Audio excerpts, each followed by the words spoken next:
పారిపోవడం మనం చూసాం. ఈ నేపథ్యంలో ఇటువంటి ప్రశ్నలు ఉత్పన్నమవుతున్నాయి. ప్రధాని షేక్ హసీనా దేశం వదిలి పారిపోవడంతో బంగ్లాదేశ్లో అమల్లోకి వచ్చింది ప్రస్తుతం సైనిక పాలన. అయితే ప్రస్తుతం భారత్లో షేక్ హసీనా తలదాచుకున్నారు. బ్రిటన్ ఆశ్రయం కోరుతూ షేక్ హసీనా వారిని రిక్వెస్ట్ చేయడం జరిగింది. అయితే బ్రిటన్ ప్రభుత్వం అనుమతి ఇచ్చేంత వరకు కూడా హసీనాకు భారత ప్రభుత్వం రక్షణ కల్పించబోతోంది. కొత్త ప్రభుత్వం ఏర్పాటుపై దృష్టి పెట్టిన బంగ్లాదేశ్ జైల్లో ఉన్న మాజీ ప్రధాని ఖలీదాస్ను విడుదల చేయాలని ఆదేశాలు జారీ చేసింది. అధ్యక్షుడు మహమ్మద్ షహాబుద్దీన్ ఇక ఆందోళనలు ఆపేయాలని నిరుద్యోగులకు ఆర్మీ చీఫ్ సూచన చేశారు. నిన్న నిరుద్యోగుల నిరసనతో అట్టుడికింది బంగ్లాదేశ్. ప్రధాని నివాసం, పార్లమెంట్పై ఆందోళనకారుల మెరుపుదాడి. బంగ్లాదేశ్లో ఉద్రిక్తత పరిస్థితుల నేపథ్యంలో ఢాకాకు విమానాలు రాకపోకలు నిలిపివేశారు భారత ప్రభుత్వం. ఇక హిందూ ఆలయాలపై దాడులు జరగకుండా రాత్రంతా కూడా అక్కడే ముస్లిం యువకులు కాపలా కాశారు. ఒక నిరుద్యోగ సమస్య 20 ఏళ్లుగా పరిపాలిస్తున్నటువంటి షేక్ హసీనా అధికారాన్ని ఏకంగా పారిపోయేంత వరకు దారితీసింది. ఒక నిరుద్యోగ సమస్య బంగ్లాదేశ్ దేశాన్ని అతలాకుతలం చేసింది. ఒక నిరుద్యోగ సమస్య మొత్తం ఇప్పుడు అట్టుడికిపోతోంది. ప్రపంచవ్యాప్తంగా చర్చనీయాంశమైంది. ఒక నిరుద్యోగ సమస్య ఎంత విధ్వంసంగా ఉంటుందనేది ఆర్టీవీ స్క్రీన్ మీద చూస్తున్నారు మీరు. ఒక నిరుద్యోగ సమస్య కారణంగా, ఆ నిరసనకారుల కారణంగా ఏకంగా ప్రధానియే బయటికి పారిపోవాల్సి వచ్చింది. అయితే షేక్ హసీనా ప్రస్తుతం భారత్లో ఆవిడ రక్షణలో ఉన్నారు. భారత్ రక్షిస్తుంది ఆవిడని. సో ఆవిడ నేరుగా హస్తీనాలో ఇప్పుడు కొంత భారత రక్షణలో ఉన్నారు. ఇప్పటికే బ్రిటన్ ప్రభుత్వం పర్మిషన్ కోరారు. ఆవిడ బ్రిటన్ ప్రభుత్వం అంగీకారం తెలిపింది. పర్మిషన్కి ఓకే తెలిపిన వెంటనే బ్రిటన్కి వెళ్ళిపోతారు. సో ఈ రకంగా ఈ మధ్య కాలంలో, గతంలో చరిత్ర పుటల్లోకి మనం వెళ్లకుండా కేవలం ఈ మధ్య కాలంలో మనం కనుక మాట్లాడుకుంటే, ఒక 5-10 సంవత్సరాల సమయంలో కనుక మనం మాట్లాడుకుంటే, మొదటి ప్రధాని శ్రీలంక ఇన్ఫ్లేషన్, ఆర్థిక మాంద్యం కారణంగా, ఇన్ఫ్లేషన్ కారణంగా అక్కడ ఒక్కో కోడిగుడ్డు 100 రూపాయలు, అంటే ఎంత పెద్ద ఇన్ఫ్లేషన్ అనేది అర్థం చేసుకోవాలి. సో ఆ స్థాయిలో ఇన్ఫ్లేషన్ ఎదురైంది శ్రీలంకలో. ఇక శ్రీలంకన్ ప్రజలు మొత్తం కూడా తిరుగుబాటు చేసిన తర్వాత అక్కడి ప్రధాని పారిపోయాడు. తరిమేశారని చెప్పొచ్చు ఒక రకంగా చెప్పాలంటే. ఇప్పుడు బంగ్లాదేశ్లో కూడా అదే పరిస్థితి ఉంది. కానీ నిరుద్యోగుల నిరసనతో బంగ్లాదేశ్ అట్టుడికిపోయింది. బంగ్లాదేశ్ ప్రధాని షేక్ హసీనాని ఒక రకంగా చెప్పాలంటే తానే పారిపోయి వచ్చింది. సో భారత్లో ఆశ్రయం తీసుకున్నారు ప్రస్తుతానికి. సో భారత్లో ఆశ్రయం తీసుకున్న తర్వాత బ్రిటన్కి పర్మిషన్ కోరారు. బ్రిటన్ కనుక అనుమతిస్తే బ్రిటన్ వెళ్ళే అవకాశం. మీరు చూస్తున్న ఆర్టీవీ స్క్రీన్ పైన తను ప్రత్యేక హెలికాప్టర్ ద్వారా భారత్కు చేరుకుంటున్న నేపథ్యంలో ఆ విజువల్స్ అన్నీ కూడా. సో షేక్ హసీనా పారిపోయి భారత్కు చేరుకుంది. ఒక నిరుద్యోగ సమస్య ఎంత తీవ్రంగా ఉంటుంది, ఏ రకంగా ప్రభుత్వాలను కూల్చేస్తోంది, ఎంత విధ్వంసం సృష్టిస్తుంది అనేది ఉదాహరణగా ఈ బంగ్లాదేశ్ మనం ఎగ్జాంపుల్గా చూసుకోవచ్చు. అందుకే నిరుద్యోగులతో పెట్టుకోవద్దు, యువకులతో పెట్టుకోవద్దు. అయితే ఇదంతా ఒకే ఎత్తు అయితే ఎంత అక్కడ విధ్వంసం జరుగుతోంది, ఎంత శాంతి భద్రత ఉల్లంఘన జరిగింది అనేది మనం చూస్తే కనుక ఒక్కసారి విజువల్స్ పీసీఆర్.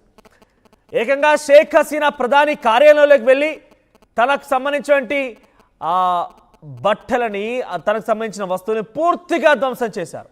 పూర్తిగా ఎంతగానంటే తన వేసుకున్నటువంటి ఆ దుస్తులని, తన బట్టలని, తన సామాగ్రిని మొత్తం కూడా చెల్లాచెదురుగా ఎక్కడి వారు అక్కడే దోచేసుకొని ఇష్టానుసారంగా ఆ పూర్తి ప్రధాని కార్యాలయాన్ని మొత్తాన్ని కూడా, ప్రధాని హౌస్ని మొత్తాన్ని కూడా వాళ్ళు టేక్ ఓవర్ చేసేసుకున్నారు. పూర్తిగా నిరసనకారులు టేక్ ఓవర్ చేసేసుకున్నారు. ఇక తర్వాత పార్లమెంట్లో పీసీఆర్ మన దగ్గర పార్లమెంట్ దృశ్యాలు కనుక ఉంటే ప్లే చేయండి. పార్లమెంట్ దృశ్యాలు కనుక మీరు చూస్తే పార్లమెంట్ లోపల కనుక దృశ్యాలు మీరు పరిశీలిస్తే అది పార్లమెంట్లా లేదంటే మనం బేసిక్గా అప్పుడప్పుడు చూస్తూ ఉంటాం ఈ మందు బాబులకు సంబంధించిన దృశ్యాలు, అవి గెజెట్ రూములుగా ఉన్నాయి. అక్కడికి వెళ్ళి మందేస్తున్నారు, చిందేస్తున్నారు, స్మోక్ చేస్తున్నారు. ఇష్టానుసారంగా పార్లమెంట్ భవనాన్ని విచ్చలవిడిగా ఆందోళనకారులు టేకప్ చేసుకొని ఇష్టానురీతిన వాళ్ళు అక్కడ వినియోగిస్తున్నారు. ప్రధాని హౌస్ ఈ రకంగానే ఉంది. మీరు చూడండి, ప్రధాని ఇంట్లో నుంచి బయటికి సామాను మోసుకొస్తున్న దృశ్యాలు ఇవన్నీ కూడా. షేక్ హసీనా ఇంట్లో నుంచి ఆ సోఫాలు, చైర్లు, తర్వాత ఇతరత్ర విలువైన సామాగ్రి, బట్టలు కూడా దోచుకుపోయారు. అక్కడ మనం చుట్టూ గార్డెన్లో ఉండేటువంటి చెట్ల పూల కుండీలు, కార్ టైర్లు, ఎంత విధ్వంసం మీరు గమనించి డెఫినెట్గా ఇది చూస్తే నవ్వొస్తుంది. కానీ ఇటువంటి పరిస్థితి వచ్చిందనంటే ఆ దేశం విధ్వంసం కనబడుతున్న దృశ్యాలు మనం చూస్తే కనుక డెఫినెట్గా కొంత ఇబ్బందికరంగానే చూడొచ్చు. ఫ్యాన్లు కూడా తీసుకొని వెళ్తున్నారు, పరుపులు ఏసీలు ఇష్టం వచ్చినట్టుగా. ఒక రోడ్డు మీద కూరగాయల బండి బోల్తా పడిన తర్వాత ఆ బండిని లేపేందుకు కంటే కూడా ప్రజలు ఎక్కువగా కూరగాయలు దోచుకునేందుకు ప్రయత్నం చేస్తారు. ఇక్కడ కూడా సేమ్ జరిగింది. అక్కడ ప్రభుత్వం కుప్పకూలిపోయింది, షేక్ హసీనా పారిపోయిందని తెలియంగానే అందరూ వెళ్ళిపోయి ఇంట్లో సామాగ్రి దోచుకోవడం మొదలుపెట్టారు. సోఫాలు, టీవీలు, ఫ్యాన్లు, చైర్లు, పూల కుండీలు, ఆ తర్వాత తన బట్టల్ని కూడా, షేక్ హసీనా ధరించిన బట్టల్ని కూడా దోచుకొని పోయారు. ఇంత విధ్వంసం జరిగిందని అర్థం చేసుకోవాలి మనం. ఇక పార్లమెంట్ దృశ్యాలు కనుక మీరు పరిశీలిస్తే, పార్లమెంట్ దృశ్యాలు అనే దానికంటే కూడా అక్కడ పార్లమెంట్లో సిచ్యువేషన్ అనే దానికన్నా కూడా బేసిక్గా మనం బార్ అండ్ రెస్టారెంట్ అని చెప్పాలి. ఎందుకంటే పార్లమెంట్ ఒక బార్ అండ్ రెస్టారెంట్ చేసి పడేశారు. పూర్తిగా స్మోకింగ్, మద్యం, ఈ రకంగా పార్లమెంట్, బంగ్లాదేశ్ పార్లమెంట్ అనేది ఒక బార్ అండ్ రెస్టారెంట్ అయిపోయింది. చూడండి, రైట్ సైడ్ బాక్స్ కనబడుతోంది. అక్కడ ఎంపీలు కూర్చొని చట్టాలు రూపకల్పన చేసి ప్రజల బాగోగుల కోసం మాట్లాడుకోవాల్సిన మాటల మధ్య అక్కడ చూడండి పొగ, మందేస్తున్నారు, చిందేస్తున్నారు. విధ్వంసం ఎంత ఘోరమైన పరిస్థితి అంటే నిజంగా 20 సంవత్సరాల 4 సార్లు ఆవిడే అంటే ఎవరి పోటీ లేకుండా అత్యధిక మెజార్టీతో గెలుపొంది షేక్ హసీనా 20 సంవత్సరాలు పరిపాలించింది. తన తండ్రికి ఒక ప్రత్యేక గుర్తింపు ఉండేది. ఏకంగా అటు బంగ్లాదేశ్కి ఒక దేవుడిలాగా తన తండ్రిని, ముజీబిర్ని భావించేవారు. కానీ ఇప్పుడు చూస్తే ఆయన విగ్రహాలు కూల్చేస్తున్నారు, ఆయనకు సంబంధించిన ప్రతిమలు ఏం లేకుండా పూర్తిగా తొలగించేస్తున్నారు. పార్లమెంటు భవనాన్ని ఒక బార్ అండ్ రెస్టారెంట్ చేసి పడేశారు. ఇక ప్రధాని ఆఫీసులో, ప్రధాని కార్యాలయంలో ఉన్నటువంటి ప్రతి వస్తువును కూడా ఇష్టానుసారంగా దొరికిన కాడికి దోచేసుకొని వెళ్ళారు. బంగ్లాదేశ్లో వీటన్నింటికీ కారణం ఒకే ఒక మాట, నిరుద్యోగం. నిరుద్యోగాలు మొత్తం కూడా నిరసన వ్యక్తం చేసిన నేపథ్యంలో ఇంత విధ్వంసం జరిగింది.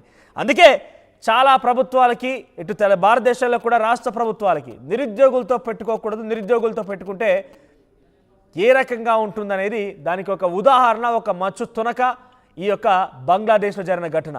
పార్లమెంట్ బార్ అండ్ రెస్టారెంట్ అయిపోతుంది, ప్రధాని కార్యాలయం ఏమో ఇష్టానుసారంగా. బేసిక్గా అది సర్వసాధారణమైన సమయం కనుక అయి ఉంటే కనీసం కనుచూపు మేర కళ్ళెత్తి ఆ పార్లమెంట్ భవనం వైపు చూడాలన్నా, ప్రధాని ఇంటి వైపు చూడాలన్నా, ప్రధాని కార్యాలయం వైపు చూడాలన్నా కూడా హై సెక్యూరిటీ, హై అలర్ట్ ఉంటుంది. కానీ ఆ సెక్యూరిటీని కూడా ఛేదించుకొని లోపలికి పోయారంటే వాళ్ళ కడుపుల్లో రగిలేటువంటి ఆ మంట.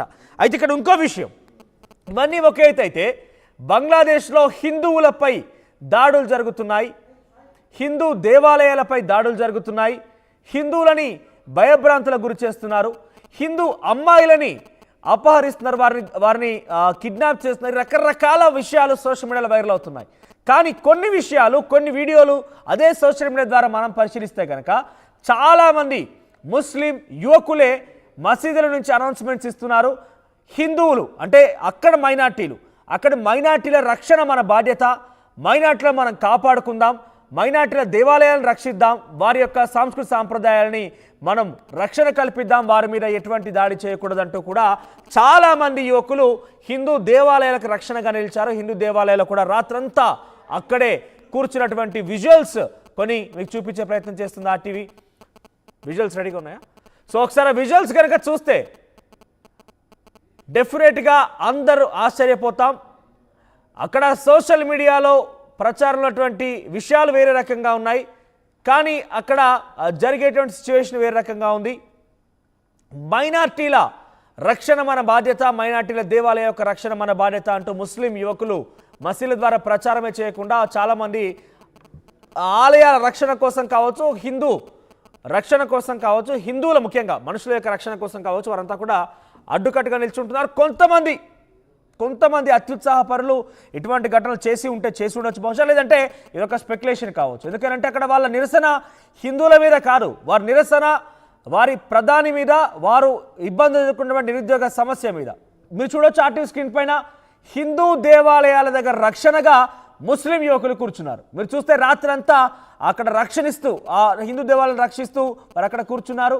సో ప్రధానంగా వాళ్ళ డిమాండ్ ఏంటంటే నిరుద్యోగ సమస్య కారణంగా షేక్ హసీనా క్రియేట్ చేసినటువంటి ఆ సమస్యని తొలగించే విధంగా నిరసన వ్యక్తం చేయడమే. హిందువులని అక్కడ ఇబ్బంది గురి చేయడమో, హిందూ దేవాలయాన్ని ధ్వంసం చేయడమో వారి ఉద్దేశం కాదంటూ వారంతా చెప్పుకొస్తున్నారు. సో ప్రస్తుతం హిందూ దేవాలయాల రక్షణగా ముస్లిం యువకులు కూర్చున్నటువంటి ఆ విజువల్స్ మనం చూస్తున్నాం ఆర్టీవీ స్క్రీన్ పైన. కానీ సోషల్ మీడియాలో హిందువులపై దాడి జరుగుతోంది, హిందువులను అక్కడ ఇబ్బందులకు గురి చేస్తున్నారు, హిందువుల కారణంగా చాలామంది ఇబ్బందులు పడుతున్నారు అని రకరకాల వార్తలు మనకు వినపడుతున్నాయి. అయితే ఈ నేపథ్యంలో అక్కడ మనం చూస్తే కనుక మరో రకంగా ఉన్న సిచ్యువేషన్. హిందూ దేవాలయాల రక్షణలో ముస్లింలు నిమగ్నమై ఉన్నారు. ముస్లిం యువత, ముస్లిం సోదరులు అక్కడ చాలామంది కూడా కూర్చొని హిందూ దేవాలయాలు రక్షిస్తున్నారు. ఏకంగా మసీదుల నుంచి వారు అనౌన్స్మెంట్ చేస్తున్నారు, వారిని కాపాడడం, వారు రక్షించడం మన బాధ్యత, మన ఉద్యమం నిరుద్యోగ సమస్య పైన, మన ప్రభుత్వాలపైన, మన ప్రధాని పైన, కానీ హిందూ సోదరుల పైన కాదంటూ కూడా వారంతా అనౌన్స్మెంట్ చేస్తున్నారు. సో ప్రజెంట్ ఆర్టీవీ బంగ్లాదేశ్లో జరిగిన విషయంపై క్లుప్తంగా వివరణ అందించింది. సో ప్రస్తుతానికి షేక్ హసీనా బంగ్లాదేశ్ ప్రధాని భారత రక్షణలో ఉన్నారు, హస్తిన్లో ఆవిడ ఉన్నారు. బ్రిటన్ నుంచి తనకి అంగీకారం తెలిపి రావాల్సిందిగా, తన యొక్క ఎంట్రీకి అంగీకారం మద్దతు కనుక తెలిపితే వెంటనే బ్రిటన్కి వెళ్ళిపోతారు ఆవిడ. ప్రస్తుతం హస్తినాలో ఆవిడ భారత రక్షణలో తలదాచుకున్నారు.